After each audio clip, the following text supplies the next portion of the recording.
Hello everyone, welcome back to our channel. First time ఎవరైనా మన channel చూస్తున్నట్టయితే వెంటనే మన ఛానల్ సబ్స్క్రైబ్ చేసి లైక్ చేసి షేర్ చేయండి. అలాగే నోటిఫికేషన్ బటన్ పైన క్లిక్ చేయండి. అలా చేయడం ద్వారా మనం ఏ వీడియో పెట్టినా మీకు అప్డేట్స్ వచ్చేస్తాయి.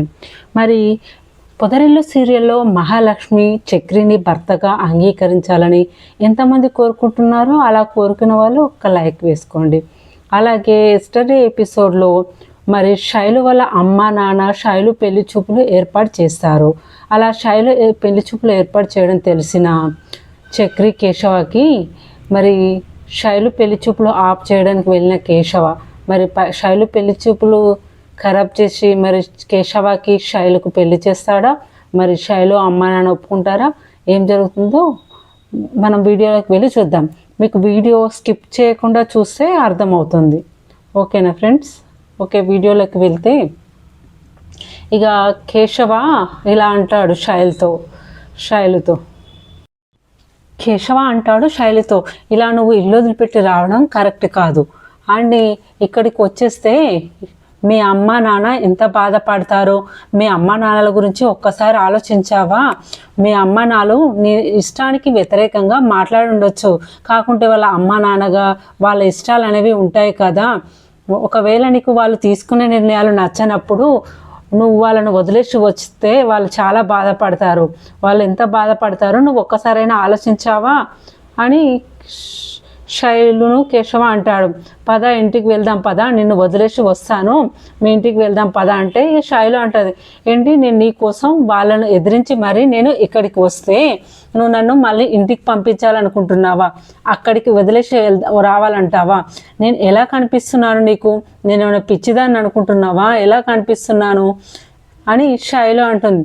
అప్పుడు కేశవ అంటాడు, చూడు శైలు, నువ్వు నా కోసం ఇక్కడికి వచ్చేసావు, నేను పిచ్చిదాన్నని నేను అనుకోవడం లేదు. నువ్వు నాతో జీవితం పంచుకోవాలనుకుంటున్నావు. నేను నీ ప్రేమను అర్థం చేసుకుంటున్నాను. అలాగే నీ తల్లిదండ్రి ప్రేమను కూడా నువ్వు అర్థం చేసుకోవాలి. ఎందుకంటే నీ తల్లిదండ్రి నీ జీవితం గురించే కదా ఆలోచించేది. నీ జీవితం బాగుండాలని వాళ్ళు కోరుకుంటున్నారు. కాకుంటే వాళ్ళని నువ్వు అర్థం చేసుకోకుండా ఇల్లు వదిలేసి వచ్చేస్తే వాళ్ళు ఏమనుకుంటారు, ఎంత బాధపడతారో. నిన్ను కని పెంచారు కదా, కాకుంటే మన ఇద్దరి పెళ్ళి జరుగుతుంది, అది ఎలాగైనా జరుగుతుంది. మీ అమ్మా నాన్నను ఒప్పించి పెళ్ళి చేసుకుంటాము. మీ అమ్మా నాన్న ఖచ్చితంగా అర్థం చేసుకుంటారు మనల్ని. మా కుటుంబం విలువ ఏంటో తెలుసుకొని వాళ్ళు మన పెళ్ళి జరిపిస్తారు ఇక అంటుంటాడు ఇక కేశవ. ఇక అప్పుడు శైలు అంటుంది, ఏంటి వేదాంతాలు చెప్తున్నావా, పురాణాలు వల్లిస్తున్నావా? నీకు ఇచ్చి పెళ్లి చేయడానికి వాళ్ళు సిద్ధంగా ఉంటే నేను ఎందుకు వాళ్ళతో గొడవ పెట్టుకొని ఇంట్లో నుంచి వస్తాను? నువ్వు నన్ను అర్థం చేసుకొని నన్ను పెళ్లి చేసుకుంటావా, లేదా నన్ను ఎక్కడికైనా వెళ్ళిపోమ్మంటావా? చెప్పు, నేను నీ కోసం వచ్చానని శైలు కేశవతో అంటుంది. ఇంతలో మాధవ అంటాడు, మా కేశవ చెప్పేది నిజమే అమ్మా. ఇప్పుడు నువ్వు ఇల్లు వదిలిపెట్టి వచ్చావని ఇదే అవకాశం తీసుకొని నీ పెళ్ళి మేము జరిపిస్తే జీవితాంతం మేము బయట ప్రపంచంలో మీ తల్లిదండ్రుల మీద ముంగట మేము తలెత్తుకోలేమ్మా. ఎందుకంటే మీ అమ్మా నాన్న నీ మీద ఎంతో ఆశ పెట్టుకుని ప్రాణంగా ప్రేమించి ఉంటారు. అలా మీ అమ్మా నాన్న ఈరోజు నీ పెళ్ళి వద్దని చెప్పి నువ్వు ఇంట్లో నుంచి వచ్చేస్తే మీ అమ్మా నాన్న ఎంత బాధపడతారో చెప్పు. మీ అమ్మా నాన్న ప్రేమను కూడా అర్థం చేసుకొని నువ్వు ఇక్కడి నుంచి వెళ్ళమ్మా. ఖచ్చితంగా మీ అమ్మా నాన్నతో మాట్లాడి ఒప్పించి మరీ కేశవాకి నీకు పెళ్లి చేస్తాము, మీ అమ్మా నాన్నను ఒప్పిస్తాము. దయచేసి మా మీద గౌరవంతో నువ్వు ఇక్కడి నుంచి ఇంటికి వెళ్ళమ్మా అని మాధవ అంటాడు. ఇక అప్పుడు మహా అంటుంది, నిజం శైలు, ఇప్పుడు నువ్వు గనక ఇక్కడే ఉండిపోతే మీ అమ్మా నాన్న జీవితంలో ఇల్లు గడప తొక్కనియ్యరు, అసలు నీ మొహం కూడా చూడరు. నువ్వు వాళ్ళకి ఇష్టం లేకుండా పెళ్లి చేసుకుంటే వాళ్ళు అసలు నువ్వు ఎప్పుడు కూడా వాళ్ళ ఇంటి గడప తొక్కలేవు, నువ్వు చాలా బాధపడతావు.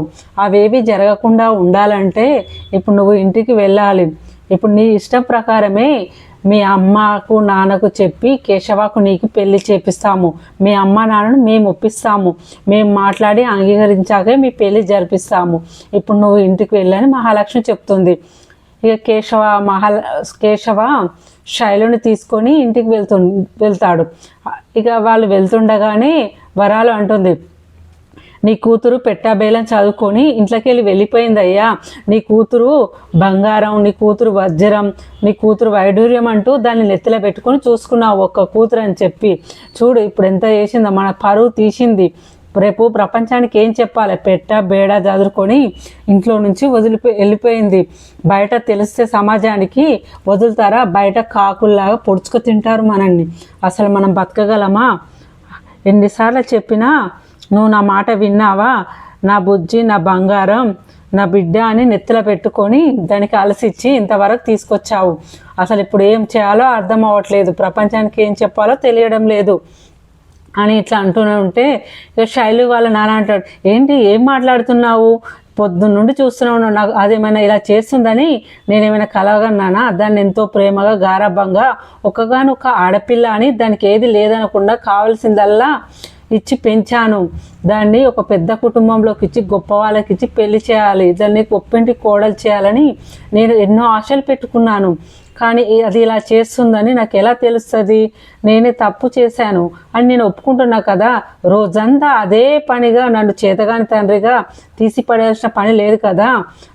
నేను చేసిన తప్పు నాకు తెలుసు కదా అని శంకరం అంటూ ఉంటాడు. ఇక వీళ్ళు మాట్లాడుకుంటూ ఉండగానే శైలుని తీసుకొని కేశవ వస్తారు. వీళ్ళు వచ్చేది చూస్తూనే వరాలు ఇలా అంటుంది, ఇక చూడండి పెళ్లి చేసుకొని వచ్చేసారు, నా కూతురు రావడమే ఆలస్యం నేంటికి, ఇదే సన్నని అనుకొని నా కూతురు మెల్లో తాళి కట్టావా? అనుకున్నదంతా జరిగిపోయిందా? ఇప్పుడు నా కూతుర్ని ఇంటి కోడలుగా చేసుకున్నావని చెప్పడానికి మా ఇంటికి వెక్రియడానికి వచ్చావా? అయిపోయిందా పెళ్ళిగా? వరాలు అయితే ఏం చూడకుండా అరుస్తూ ఉంటుంది. ఇక అప్పుడు శైలు ఇలా అంటుంది, ఏంటమ్మా ఏదో నోరేసుకొని పడిపోతున్నావు, ఇంకా ఆపుతావా ఏంటి? ఏం ఆలోచించవా? వెనక ముందు ఏం ఆలోచించకుండా అనేతావా? నేను వాళ్ళ ఇంటికి వెళ్ళాను, వాళ్ళ ఎంత సంస్కారవంతమైన కుటుంబము, ఎంత పద్ధతి కుటుంబము. నేను వాళ్ళ ఇంటికి వెళ్ళినంత మాత్రాన వాళ్ళు నన్ను పెళ్లి చేసుకోలేదు, నాకు బుద్ధి చెప్పి తీసుకొచ్చారు. మీ తల్లిదండ్రి ఎంత మంచోళ్ళు, వాళ్ళు నేను ఎంత ప్రేమగా చూసుకుంటారు. మీ అమ్మా నాన్నను ఒప్పించి పెళ్లి చేస్తాము, పెళ్లి చేసే బాధ్యత మాది, అప్పుడు అలా పెళ్లి చేస్తే నువ్వు సంతోషంగా ఉంటావని చెప్పి వాళ్ళు నచ్చ చెప్పి నాకు బుద్ధి చెప్పి తీసుకొని వచ్చారు. వాళ్ళ గొప్పతనం అర్థం చేసుకోకుండా ఇక్కడికి వచ్చి చూస్తే అమ్మో బాబో పెళ్ళి అయిపోయిందా అని గోళ చేస్తున్నావు. ఇక్కడికి వచ్చినాక అడిగే ప్రసక్తి లేదా? అడిగే విధానం లేదా? తెలుసుకోవాలని లేదా ఏం జరిగిందో అని శైలు అంటూ ఉంటుంది. ఇంకా అప్పుడు కేశవ అంటాడు, మమ్మల్ని క్షమించండి, ఏదో అవకాశం దొరికింది కదా అని అవకాశం చూసుకొని పెళ్లి చేసుకునే కుటుంబం కాదు మాది. ఆమె వచ్చింది కాబట్టి మీ గౌరవం కాపాడడం కోసం ఆమెకు చెప్పి మళ్ళీ మీ దగ్గరికి తీసుకొని వచ్చాను, క్షమించండి మమ్మల్ని అని చెప్పి శైలును అప్పచెప్పి వెళ్ళిపోతాడు. ఇక సురేష్కి అయితే మసిలిపోతూ ఉంటాడు కోపంతో, వాడిని చంపేయాలి, వాడిని కొట్టాలి అని అడగా అప్పుడు శంకరం ఇలా అంటాడు, ఏంటా కొట్టేది? ఏందా నరికేసేది?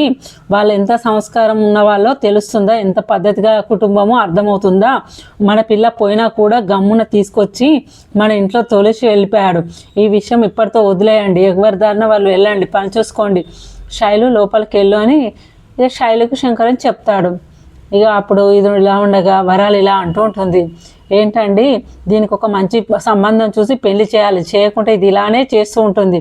ఫస్ట్ దీనికి పెళ్లి చేసి పంపించేస్తే మనకు ఎలాంటి ఇబ్బంది ఉండదు, అసలు లొల్లే ఉండదు అని ఇక అంటూ ఉంటుంది. ఇక ఇది ఉండగా శైలు బాధపడుతూ కూర్చుంటుంది. ఎందుకు ఇలాంటి పని చేశావు? నేను తెగించి మీ ఇంటికి వచ్చేస్తే నన్ను పరువు ప్రతిష్ట అని చెప్పి నా ప్రేమను అర్థం చేసుకోకుండా తిరిగి నన్ను రిటర్న్ పంపించేశావు. వీళ్ళు మన ఇద్దరి ప్రేమను ఒప్పుకుంటారా, అంగీకరిస్తారా? వీళ్ళు అంగీకరించలేదని కదరా నీ దగ్గరకు వచ్చింది, నువ్వు నన్ను ఇలా పంపిస్తేలారా అని ఇక బాధపడుతూ ఉంటారు. ఇక ఇది అలా ఉండగా ఇక మాధవకి ఒక పెళ్లి సంబంధం వస్తుంది. వాళ్ళు డైరెక్ట్ ఇంటికి వచ్చి, మా అమ్మాయిని నీకు ఇచ్చి పెళ్లి చేయాలనుకుంటున్నాము, మీ కుటుంబంలోకి మా అమ్మాయిని ఇవ్వడం మాకు కోడలుగా పంపించడం మాకు చాలా సంతోషంగా ఉంది అని వాళ్ళు వచ్చి అడుగుతుంటే ఇక మహాలక్ష్మి ఇట్లా అంటూ ఉంటారు. ఇక కేశవ మహాలక్ష్మి వాళ్ళంతటా వాళ్ళు మన కుటుంబంలోకి పిల్లని ఇవ్వడానికి వచ్చారన్నయ్య, నువ్వు కాదనుకుంటా ఒప్పుకో అన్నయ్య, వాళ్ళ కనుక వచ్చారనగా లేదురా నాకు పెళ్లి చేసుకునే ఉద్దేశం లేదు, నన్ను ఇలా వదిలేయండి అనగా అప్పుడు మహాలక్ష్మి అంటుంది, ఏంటి పెద్ది ఇలా అంటున్నారు, మీకు పెళ్లి జరిగితే ఇక కేశవాకు కూడా పెళ్లి జరుగుతుంది, మీరు ఇప్పుడు పెళ్లి వద్దంటే మన కుటుంబం మీద వేసిన ముద్ర అలానే ఉంటుంది. బయట అనుకునే వాళ్ళు ఇవి ఇంట్లో పెళ్ళిళ్ళే జరగవు, ఈ కుటుంబంలో కోడళ్ళు ఉండరు, ఆడవాళ్ళు ఉండరు అనే ముద్ర అలానే పడిపోతుంది పెద్ది, దయచేసి మీరు ఈ పెళ్ళికి ఒప్పుకోండి అని మహాలక్ష్మి చెప్తూ ఉంటుంది. మహాలక్ష్మి చెప్పగా మాధవ ఒప్పుకుంటాడు. ఇక ఇది ఇలా ఉండగా పెళ్లి కూతురు అమ్మ నాన్న వాళ్ళకి తెలిసిన స్వామీజీని తీసుకొని ఇంటికి వస్తారు. ఇక్కడ పెద్ద జాతకం అమ్మాయి జాతకం ఇద్దరి జాతకం ఇచ్చి చూపిస్తారు. అప్పుడు స్వామీజీ ఇలా అంటారు, ఈ పెళ్ళి ఇక అనగానే స్వామీజీ జాతకం చూసి అబ్బాయి జాతకం ప్రకారం అబ్బాయికి జాతకంలో పెళ్లి జరిగే యోగం లేదు, ఈ ఇంటికి ఏ పిల్ల వచ్చినా ఉండదు, జాతకంలో దోషం ఉంది, ఇక ఈ అబ్బాయికి పెళ్లి జరిగే యోగ్యత లేదు, ఒకవేళ పెళ్లి జరిగినా కూడా ఏ అమ్మాయి ఇంట్లో ఉండదు, కాపురం మాత్రం చేయదు, ప్రాణాలు పోతాయి అని జ్యోతిష్యుడు చెప్తాడు. ఏంటంటే అంటే అవును, ఈ అబ్బాయి కనుక అమ్మాయి మెడలో తాళి కడితే ఆ పెళ్లి చేసుకున్న అమ్మాయికి ప్రాణగండం ఉంది అని అనగా ఆ అమ్మాయి తల్లిదండ్రి ఇలా అంటారు, అమ్మో మా అమ్మాయిని మాత్రం ఈ ఇంట్లో ఇవ్వము, ఈ ఇంట్లో ఇస్తే మా అమ్మాయి చాలా సంతోషంగా ఉంటుంది అనుకున్నాం, కానీ పెళ్లి జరిగితే మా అమ్మాయి ప్రాణాలతో ఉండదంటే మేము చూస్తూ ఈ సంబంధం ఎలా చేసుకుంటాము, మమ్మల్ని క్షమించండి, మా అమ్మాయి క్షేమం ముఖ్యమని ఇంకా చెప్పేసి అక్కడి నుంచి వెళ్ళిపోతారు. ఇక మహాలక్ష్మి స్వామీజీని అడుగుతుంది, ఏంటి స్వామీజీ ఇలా చెప్పారు, మా పెద్ది ఎవరికి ఏ అపకారం చేయడు, అసలు ఎవరిని ఏమనడు, అలాంటి మంచి మనిషికి ఇలాంటి గండం ఉండడం ఏంటి స్వామీజీ అని, దీనికి పరిష్కారం ఏం లేదా, ఏదైనా పరిష్కారం ఉంటే చెప్పండి స్వామీజీ అనగా స్వామీజీ అంటాడు, ఉందమ్మా పరిష్కారం అనేది ఉంది అంటే చెప్పండి స్వామి అంటే, ఈ ఇంట్లో కోడలు ఏ కోడలు అయితే ఉంటుందో ఆ కోడలు అమ్మవారికి బోనం ఎత్తి నైవేద్యం సమర్పిస్తే ఆ గండం అనేది పోతుంది, అది కూడా ఇంటి కోడలై ఉండాలమ్మా, అలా చేయడం వల్ల గండం అనేది పోతుంది, ముఖ్యంగా ఇంట్లో పెద్ద కొడుకు కాబట్టి ఆ గండము పెద్ద ఆయనకే వర్తిస్తుంది కాబట్టి ఆ గండం గురించి నేను చెప్పానమ్మా అని స్వామీజీ చెప్తాడు. అప్పుడు మహాలక్ష్మి అంటుంది, అది నేను తీరుస్తాను, ఆ గండం పోయేలా నేను చేస్తాను, నేను నైవేద్యం పెడతాను, బోనం ఎత్తుకుంటాను అని చెప్పగా స్వామీజీ ఇలా అంటారు, అవునమ్మా నాకు అంతా తెలుస్తుంది, నువ్వు తాళి కట్టుకొని ఇంట్లో అడుగు పెట్టావు, కానీ నువ్వు ఏ రోజు కోడల్లా అనుకోలేవు, ఇంట్లో ఏ రోజు భార్యగా లేవు, అలా ఓన్లీ కేవలం వాళ్ళకి స్నేహితురాలుగానే ఇంట్లో ఉండాలనుకుంటున్నావు, అలా ఉండడం వల్ల నీ పూజ అనేది ఎలా ఫలిస్తుంది అనుకుంటున్నావు అమ్మా, ఆ గండం ఎలా బయటపడుతుంది అనుకుంటున్నావు, ఈ ఇంటి పూజ చేసేవాళ్ళు ఈ ఇంటి కోడలై మాత్రమే ఉండాలని అన్నాను కదా అమ్మ అంటే, లేదు పెద్ద అంటే నాకు చాలా గౌరవము, నేను పెద్ద కోసం ఏమైనా చేస్తాను పూజారి గారు, తన కోసం నేను ఈ ఇంటి కోడలు కానీ బోనం ఎత్తుకుంటాను, తన కోసం నేను పూజ చేస్తాను, చక్రి భార్యగా ఇంటి కోడలుగానే చేస్తాను అని స్వామీజీకి చెప్పగానే ఇక శుభమని స్వామీజీ వెళ్ళిపోతారు. అప్పుడు మహాలక్ష్మి అంటుంది, నేను ఈ ఇంటి కోడలుగానే నేను బోనం చేస్తాను, ఈ ఇంట్లో వాళ్ళందరూ చాలా మంచోళ్ళు, నేను ఇంటి కోడలుగా నేను బోనం చేస్తాను, పూజ చేస్తాను, అమ్మవారికి నైవేద్యం సమర్పిస్తాను, ఈ ఇంటి కోడలుగా నేను అన్నీ అంగీకరించి బోనం చేస్తానని ఇక మహాలక్ష్మి అన్నీ నిర్ణయించుకొని ఇక మహాలక్ష్మి గుడికి వెళ్ళి అమ్మవారికి బోనం ఎత్తి చేతిలో హారతి తీసుకొని హారతి ఇస్తుంది, అమ్మవారికి ప్రదక్షిణలు చేసి హారతి ఇస్తుంది, ఇక అమ్మవారికి బోనము నైవేద్యం సమర్పిస్తుంది. ఇక మహాలక్ష్మి అలా చేస్తుండగా చక్రి ఫ్రెండ్ చూసి చక్రికి ఫోన్ చేస్తాడు, అలా చేయగానే చక్రి మిగతా వాళ్ళందరూ గుడికి పరిగెత్తుకుంటూ వస్తారు. అలా వచ్చిన వాళ్ళు మహాలక్ష్మి అరచేతిలో హారతి ఇవ్వడం చూస్తారు. అప్పుడు చక్రీలు అడుగుతారు, ఏంటండి ఇదంతా ఇలా ఎందుకు చేస్తున్నారు అనగా, నేను ఆ ఇంటి కోడలుగా ఆ ఇంటికున్న గండం శ్రీగండం పోడగొట్టడానికి నేను అమ్మవారికి బోనం సమర్పించి గండం పోయేలా చేశాను, ఇలా చేస్తే గండం అనేది పోతుందని స్వామీజీ చెప్పారు, అందుకే నేను ఈ నిర్ణయం తీసుకున్నాను అని మహాలక్ష్మి అంటుంది. ఇప్పుడు చక్రి అంటాడు, ఇంటి కోడలంటే నన్ను మీరు భర్తగా అంగీకరించడం అని అర్థము, కానీ మీరు నన్ను ఏనాడు భర్తగా అంగీకరించలేదు కదా, మరి బోనం ఎలా చెల్లుతుంది అమ్మవారికి, అమ్మవారు ఎలా అంగీకరిస్తారు అనగా మహాలక్ష్మి ఇలా అంటుంది. నేను పెద్ద కోసం ఇదంతా చేశాను, పెద్ద మంచి క్షేమమే నాకు ముఖ్యం, నేనంతా మీ భార్య హోదాలు ఉండే చేశాను, మీ భార్యగానే ఇదంతా నేను చేశాను, నాకు పెద్దకి మంచి జరగడమే, కుటుంబానికి మంచి జరగడమే నాకు అవసరము ఇక అంటుంది. ఇదిలా ఉండగా ఇక శైలు వాళ్ళ ఇంట్లో శైలు వాళ్ళ అమ్మ అన్న ఇద్దరు కలిసి శైలుకు పెళ్లి చేయాలని ప్లాన్ చేసి శైలును గుడికి తీసుకొని వస్తారు. ఇక శైలు గుడి ప్రదక్షిణలు చేస్తూ ఉంటుంది. అలా కంప్లీట్ కాగానే శైలుని తీసుకొచ్చి పెళ్లిపీటల పైన కూర్చునబెడతారు. అలా కూర్చునబెట్టిన శైలు చాలా షాక్ అయ్యి, ఏంటి ఇదంతా, మీరు నన్ను ఏం చేయాలనుకుంటున్నారు, నన్ను ఇలా మోసం చేసి గుడికి తీసుకొస్తారా, నాకు పెళ్లి చేస్తారా, నన్ను ఇంత మోసం చేస్తారా అని అంటే, నీకు చెప్తే నువ్వు ఒప్పుకుంటావా, ఎవడొచ్చినా ఏ పెళ్లి కొడుకు వచ్చినా వాడు పారిపోయేలా చేస్తున్నావు, మేము చెప్తే ఒప్పుకుంటావా, అందుకే నీకు తెలియకుండా మేము ఏర్పాటు చేశాము, నువ్వు పెళ్లి చేసుకొని తీరవలసిందే అనగా ఇక శైలు అంటది, మీరు చెప్పినంత మాత్రాన నేను పెళ్లి చేసుకుంటానా, మీరు కూర్చోమంటే నేను కూర్చుంటానా, నువ్వు పెళ్లి జరిపిస్తే నేను జరిపించుకుంటానా, ఎందుకంటే నేను సిద్ధంగా లేదు, ఇప్పుడు నేను ప్రెగ్నెంట్ని, నేను కడుపుతో ఉన్నానని ఇక వరాలకు చెప్పడంతో వరాలు చాలా షాక్లో ఉండి, అయ్యో అయ్యో పాపిష్టుదానా, ఎంత పని చేసావే, కుంప ముంచావు కదే, మా పరువు తీసావు కదే, మీరు ఆ రోజు చెప్పారు కదా వాళ్ళ ఫ్యామిలీ ఎంతో పద్ధతి అయినది, ఎంతో సంస్కారవంతమైనది అని చెప్పారు కదా, అంత సంస్కారవంతమైన వాళ్ళైతే, వాళ్ళ ఫ్యామిలీ ఎంత గొప్పదైతే నీ కూతురికి ఎందుకు వాడుకున్నాడు, నీ కూతురికి ఎందుకు వచ్చింది అని ఇక వరాలు చాలా గోల గోల వేస్తుంది గుళ్ళో.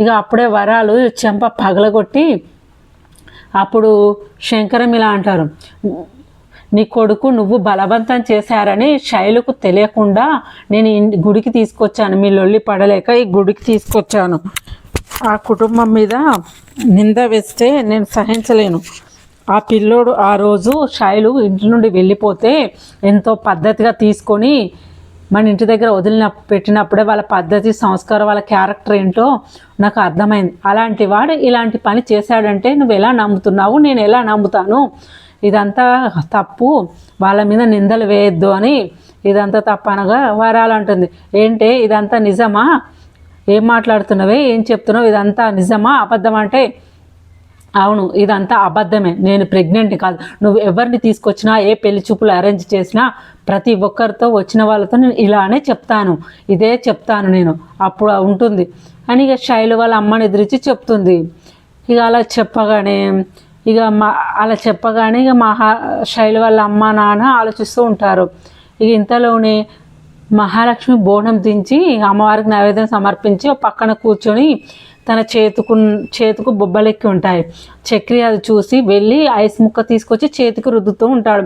ఐస్ ఎక్కడి నుంచి తెచ్చావు ఇంతలో అని మహాలక్ష్మి అవుతుంది, అదేంటండి మీరు మీ చేయికి ఇంత బొబ్బలు వేసినప్పుడు నేను ఐస్ తీసుకొచ్చి పెట్టడంతో కాక ఐస్ ఎక్కడి నుంచి వచ్చిందని అడుగుతారేంటండి, మీ చేయికి ఇలా అయినందుకు నా మనసు ఎంత విలవిలాడుతుందో తెలుసు, నాకు ఎంత బాధ అనిపిస్తుందో మీకు ఎలా తెలుస్తుంది, మీకు ఒక చిన్న గాయమైనా కూడా నేను బాధపడ్డారు, నేను తట్టుకోలేనండి, మా కుటుంబం కోసం చాలా బాధపడుతున్నారు, చాలా కుటుంబం కోసం చాలా చేస్తున్నారు, ఈరోజు మీరు తీసుకున్న నిర్ణయానికి నాకు చాలా సంతోషంగా ఉంది, అసలు మీరు ఈరోజు ఇలాంటి నిర్ణయం తీసుకుంటారనుకోలేదు, నా భార్యగా పూజ చేశారు, దేవుడికి నైవేద్యం సమర్పించారు, మాకున్న దోషం పోడగొట్టారు, నాకు చాలా సంతోషంగా ఉంది అని చక్రి అంటూ ఉంటే మహాలక్ష్మి చూస్తూ ఉంటాడు.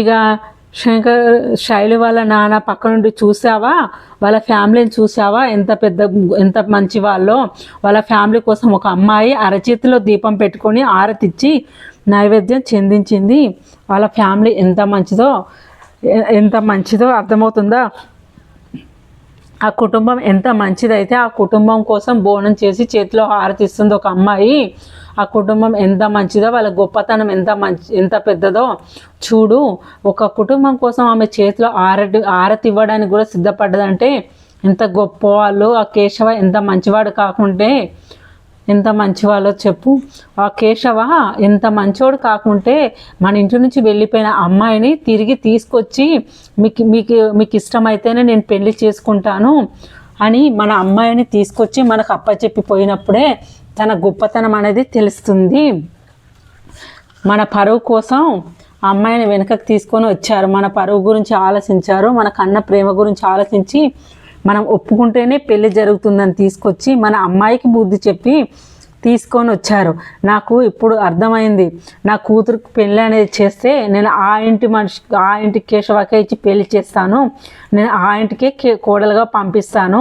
ఇక మీదట నీ మాట కానీ నీ కొడుకు మాట కానీ వినే ప్రసక్తే లేదు. ఏదేమైనా నా కూతురు ఇష్ట ప్రకారమే నేను నడుచుకుంటాను. వింటున్నారా, మీకు అర్థమవుతుందా అని చెప్తాడు. అప్పుడు శైలు చాలా సంతోషపడుతుంది. నాన్న, ఇన్ని రోజుల నా ప్రేమను అర్థం చేసుకున్నందుకు నాకు చాలా సంతోషంగా ఉంది నాన్న. అసలు నా సంతోషాన్ని నేను మాటలతో చెప్పలేకపోతున్నాను నాన్న. ఈ విషయం నేను వెంటనే కేశవకి చెప్తాను, వాళ్ళ ఫ్యామిలీకి చెప్తాను. నాకు చాలా హ్యాపీగా ఉంది నాన్న, మీరు మా పెళ్ళికి ఒప్పుకున్నందుకు, నా ప్రేమను అంగీకరించినందుకు అనగా ఇక గుడిలో కేశవ వాళ్ళ ఫ్యామిలీ ఉంటుంది.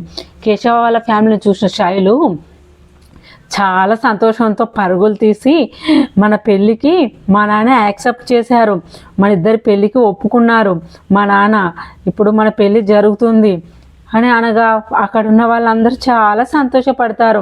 ఇదంతా మీ వల్లనే, మీరు బోనం ఎత్తుకొని అమ్మవారికి నైవేద్యం సమర్పించారు, అందువల్లనే మా పెళ్ళి ఒప్పుకున్నారు. మాకు అంతా మంచి జరిగింది, అంతా మీ వల్లనే, మీ రుణం తీర్చుకోలేము. మీలాంటి భార్య దొరకడం నేను ఎంతో నోసుకొని పుట్టాను, నాకు చాలా అదృష్టవంతుని అని మహాలక్ష్మిని పొగుడుతూ ఉంటాడు. ఇక ఇలా పొగుడుతూ ఉంటాడు. ఇక మీరు ఈరోజు పూజ చేశారు, అమ్మవారికి బోనం ఎత్తారు, అరచేతిలో దీపం పెట్టి అమ్మవారికి హారతి ఇచ్చారు. ఇదంతా మీ వల్లనే మహాలక్ష్మి గారు, మీరు నా భార్యగా పూజ చేసినందుకు అమ్మవారు ఆశీర్వదించి కేశవ శైలు పెళ్ళికి వాళ్ళ అమ్మ నాన్న ఒప్పుకునేలా చేశారు అమ్మవారు. ఇదంతా నీ వల్లనే. అలాగే మన ఇంటికి ఉన్న దోషం కూడా పోయేలా చేశారు, ఇదంతా మీ వల్లనే మహాలక్ష్మిని మాట్లాడుతూ ఉంటే ఇక శైలు మాత్రం మన పెళ్ళికి ఇక అడ్డే లేదు, అమ్మ నాన్న పెళ్ళికి అంగీకరించారు, ఇక ఎలాంటి అభ్యంతరం లేదు అని శైలు మాట్లాడుతూ ఉంటుంది. ఇక శైలు కేశవ చాలా సంతోషంగా ఉంటారు. ఇక చక్రి మనసులో ఇలా అనుకుంటాడు, నా ప్రేమను ఎప్పటికైనా నువ్వు అర్థం చేసుకుంటావని నేను అనుకుంటున్నాను మహాలక్ష్మి, అలానే అర్థం చేసుకొని ఈరోజు నా భార్యగా నువ్వు పూజ చేసినందుకు నాకు చాలా చాలా సంతోషంగా ఉంది. ఇదంతా నీ వల్లనే జరిగింది, నువ్వు అమ్మవారికి బోనం ఎత్తి నైవేద్యం పెట్టడం వల్లనే ఇదంతా జరిగింది, అంతా నీ వల్లనే మహాలక్ష్మి గారు అని కేశవ మహాలక్ష్మి గురించి మనసులో అనుకుంటూ ఉంటాడు. ఇక మరి శైలు పూజ చేసినందుకు అమ్మవారు అంగీకరించిందా? మరి రాబోయే ఎపిసోడ్లో శైలు వాళ్ళ అమ్మ నాన్న పెళ్ళికి ఒప్పుకున్నారా, లేదా సురేష్ మరియు శైలు పెళ్ళికి ప్రేమకు అడ్డుపడతాడా? మరి తెలుసుకోవాలంటే మన ఛానల్ను లైక్ చేసి సబ్స్క్రైబ్ చేసి షేర్ చేయాలి. అలాగే పొదరిల్లు సీరియల్లో మన మహాలక్ష్మి చక్రిని భర్తగా అంగీకరించాలనుకునే వాళ్ళు, వాళ్ళ ప్రేమను అర్థం చేసుకొని భర్తను అంగీకరించాలనుకునే వాళ్ళు కూడా ఒక లైక్ వేసుకోండి. మన వీడియో కనుక నచ్చితే ఒక లైక్ వేయండి friends. Thank you for watching our videos.